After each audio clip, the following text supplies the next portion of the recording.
പിണ്ടിമന ഗ്രാമപഞ്ചായത്തിൽ CDS ഭരണം നഷ്ടപ്പെട്ടതിൽ കോൺഗ്രസിലും UDFിലും അമർഷം പുകയുന്നു. CDS മെമ്പർമാരിൽ ഭൂരിപക്ഷം ഉണ്ടായിട്ടും UDFിന്റെ ഔദ്യോഗിക സ്ഥാനാർത്ഥി പരാജയപ്പെടുകയായിരുന്നു. കോൺഗ്രസ് മണ്ഡലം കമ്മിറ്റി അംഗത്തെ പ്രസിഡന്റ് സ്ഥാനത്തേക്ക് മത്സരിപ്പിച്ച LDF നേട്ടം കൊയ്യുകയായിരുന്നു. പിണ്ടിമന പഞ്ചായത്തിലെ 14 CDS അംഗങ്ങളിൽ 8 പേരുടെ പിന്തുണ കണക്കുകൂട്ടിയാണ് UDF ചെയർപേഴ്സൺ തെരഞ്ഞെടുപ്പിനെ സമീപിച്ചത്. നിലവിൽ പ്രസിഡന്റായിരുന്ന ഉഷ ശശിയെ തന്നെ വീണ്ടും പ്രസിഡന്റ് സ്ഥാനത്തേക്ക് മത്സരിപ്പിക്കാനും തീരുമാനിച്ചു. എന്നാൽ തെരഞ്ഞെടുപ്പിൽ ഉഷ ശശി പരാജയപ്പെടുകയായിരുന്നു. ഔദ്യോഗിക സ്ഥാനാർത്ഥിക്കെതിരെ മത്സരിച്ച കോൺഗ്രസ് മണ്ഡലം എക്സിക്യൂട്ടീവ് അംഗമായ അമ്പിളി സജീവാണ് 6-നെതിരെ 8 വോട്ടിന് വിജയിച്ചത്.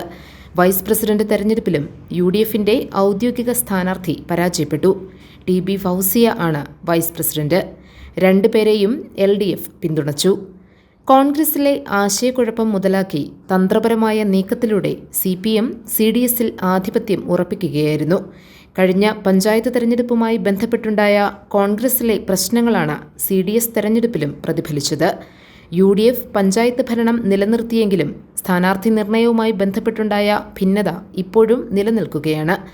പാർട്ടി നേതൃത്വവും ഭരണ നേതൃത്വവും വ്യത്യസ്ത ധ്രുവങ്ങളിലാണ്. പരസ്പരം കൂടിയാലോചനകളില്ലെന്നാണ് പരാതി. CDS മെമ്പർമാരെ ബന്ധപ്പെട്ട് പിന്തുണ ഉറപ്പാക്കാൻ ചുമതലയുണ്ടായിരുന്നവർ തയ്യാറാകാതിരുന്നതാണ് CDSന്റെ ഭരണം നഷ്ടപ്പെടാൻ കാരണമെന്ന് കോൺഗ്രസ് നേതാവ് ആരോപിച്ചു. CDS പ്രസിഡന്റും വൈസ് പ്രസിഡന്റും സത്യപ്രതിജ്ഞ ചെയ്ത് ചുമതലയേറ്റെടുത്തു. GTV news, Pindimana.